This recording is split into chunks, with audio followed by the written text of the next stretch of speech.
actually my first public speaking event, so just try and forgive me if I mess up. Thank you, Marty. Danse, Nia Joanne Reeves, Misi Hasun. Ne me witi no da biniboyan, binibo istimoa gamamanawaski, ginanaskumnao utagabudathig. I am honored and humbled to be here today, standing in front of you all as a representative of Mother Earth. And for all people in my relations, thank you all for being here today. It might be easier if I do this. Just make sure it's in the right spot. I was excited back in May when Marnie first asked me to speak at this event. I was excited about the opportunity to showcase my new research endeavors towards education, reconciliation, climate awareness, and sharing Indigenous ways of knowing. These are my passions. But after about 3 drafts, Marnie finally called me on the phone and explained. When we heal our ancestors, we heal the wounds that run deep within humanity. I also wanted to acknowledge the traditional lands of this territory and ask you all to start thinking about how you can help us protect these lands that we share. I grew up and lived in 2 very different worlds. I am half white and half red. My mother is Cree and from the Little Red River Cree Nation of northern Alberta, which is just outside the Wood Buffalo National Park. I grew up with the rich teachings of the Woodland Cree, and I spent close to half of my life living on the reserve and working there. I've been living in Cochrane for the past 13 years, but I grew up 45 minutes northwest of here on a road called the Dock Mills Road.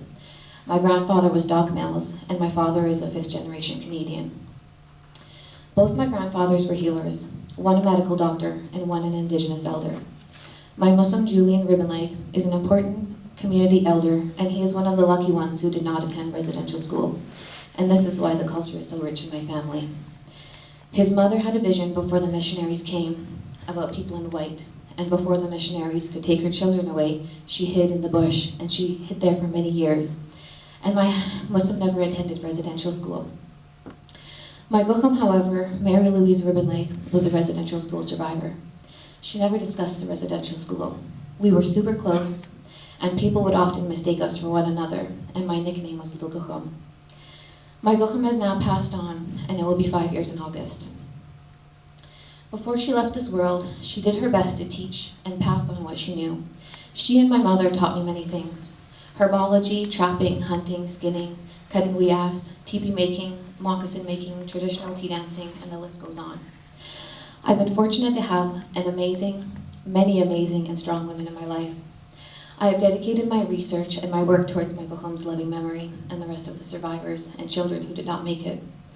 My Muslim has shared his traditional healing song of hope with the world as a tribute to her and the survivors. My Muslim's healing song of hope is called the Ancestor Song, and it calls to our ancestors in prayer. This is a prayer song and it's not meant for dancing.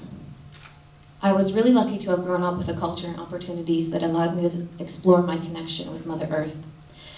I understood at a very young age how to connect with her, and I think every student, no matter what age or race, should have the opportunity to build a relationship with Mother Earth and be ethically guided on how to. Indigenous oral traditions have a strict code of ethics, and it's important that the teachings are taught and shared and used in an ethical way. Indigenous people are now saying that we are not just survivors, we are thrivers. I wanted to share a quote from a Native American sweetgrass teaching, and it says, "Never let us forget, we are the whispered prayer our ancestors prayed. They are waiting for us." And that's why I have these moccasins here. They were made by my great Guchum. Her name was Eve Nanuch, and I'm the 4th generation woman in my family to have them. They're my lucky pair of moccasins. And I just wanted to say that our ancestors sacrificed too much for us to remain quiet, and that's why I'm here.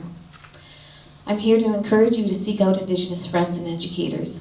Ask us, invite us, and encourage us, and the voices and knowledge that will help us all become thrivers. Going back to discussing my 2 worlds, the 2 worlds of my life, I realized that I struggled with my identity until a couple of years ago, when I went through a healing journey with the support of Cochrane. A healing journey that I didn't even know I needed, and I'll explain this. I had a great family on both sides. I didn't know that there was trauma. I was well cared for, I was loved, I was connected with my culture, and I had many opportunities available to me. But still, there was always a heaviness in my heart, and I couldn't explain this. I didn't know what it was, and I didn't know that there was a way to live without the heaviness. This shadow is called intergenerational trauma.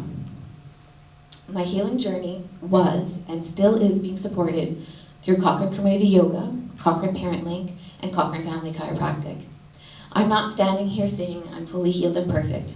I'm here as an example of a work in progress and someone who's trying to reconcile. My healing began in the winter of 2017 and started with reading the documents within the Truth and Reconciliation Commission reports. I was taking an Indigenous Studies course online, and all of a sudden my world tumbled. I couldn't stop thinking about the children, the horror they went through, the neglect, the disrespect, and the dead. I didn't learn the truth about residential schools until I was 33. That's crazy, right? And I'm Indigenous. I was angry, I was upset, and I was heartbroken, and I was severely depressed. Learning the true history allowed me to have an aha moment. Suddenly, things were clear. Residential schools have an underlying negative presence in Indigenous and non-Indigenous communities throughout the schools and throughout this nation. I lived in both worlds and saw two different, very ways of life, and I struggled to fit into either. I was ridiculed for being white, and I was also ridiculed for being red.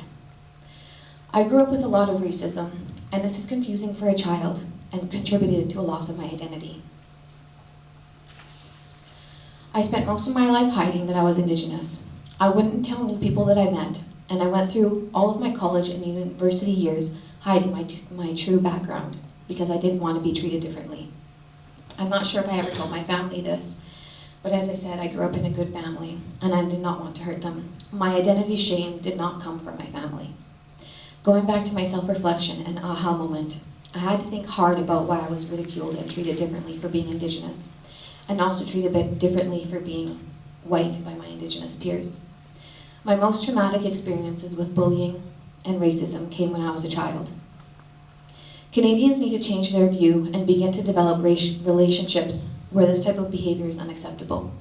Bullying, racism, discrimination, stereotyping, these all need to be washed away.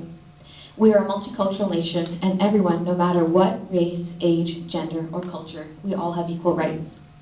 No child should be taught to hate one another. There is a great series on APTN titled The First Contact, and I think they have 2 editions now. And on my website and blog, you can find a lot more information on my research and endeavors towards reconciliation. But moving forward, I wanted to say that we need to share much more Indigenous knowledge, and we need to do it fast. There is still underlying relationship issues that need to be repaired, and this needs to happen before we can move forward and work together. One of the previous commissioners from the Truth and Reconciliation Commission said that we are only at the beginning of reconciliation. And he's right. For example, Indigenous people need help protecting the lands. We need help protecting our territories, our traditional lands, and our way of life. Right now, I'm trying to protect Treaty 8. This is my territory, and it's being threatened by BC's Hydro Site C Dam. Indigenous people need advocates and more voices that help protect the sacred grounds of Mother Earth. The water is so contaminated with mercury in northern BC now, which is part of my Treaty 8 territory, that in some areas people can only harvest from the rivers once a month, when they used to do this every day. We are meant to live here in harmony. That's what the treaty said. And this means we need our opinions and our sacred grounds protected. Our hunting territories, our rivers, our trap lines, and our eggs and ducks free from toxic poisons that come with building dams and corporate greed. So please, I advise you to work hard on building new relationships so that we may work together and protect the lands for all children and the grandchildren to come. Why do we do all the best things with our eyes closed? The best things are felt, and the feeling of a parent's unconditional love is the exact same way that Mother Earth feels about you. She, our Mother Earth, can forgive, and she knows how to heal, but we need to help her. She gives us everything we need to heal, and we have what we need to help her. We have the oral traditions, we have the drum, we have the ceremony, we have the sweat lodge, we have the pipe, and we have the songs and dances that will help humanity move forward. Working on the relationship includes acknowledging and respecting the stories of the survivors. and supporting the families and generations down who are still dealing with the trauma that residential school caused. Indigenous culture and language need to flourish through the lands again. And we need to come together as equals, and that is why I'm here. Because I hope to inspire others and to share their stories and teachings. My self-healing transformation began with researching the TRC's website, and from here I realized why and how hard it is for Indigenous people to talk about themselves and their culture. They were punished so long for doing this, or not being able to do this. I read a story about a woman survivor in BC who worked in the infirmary, and she had to deal with all the dead children. And she would pray for them in her language. And she got caught doing this one time, so they peeled her fingernails off. Families were broken for so long.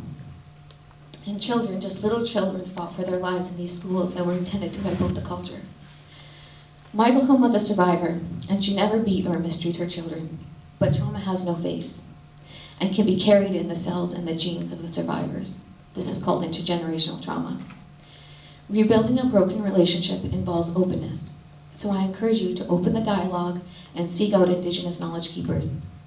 And thank you, Marnie and Elevate, for encouraging me and supporting me to speak here.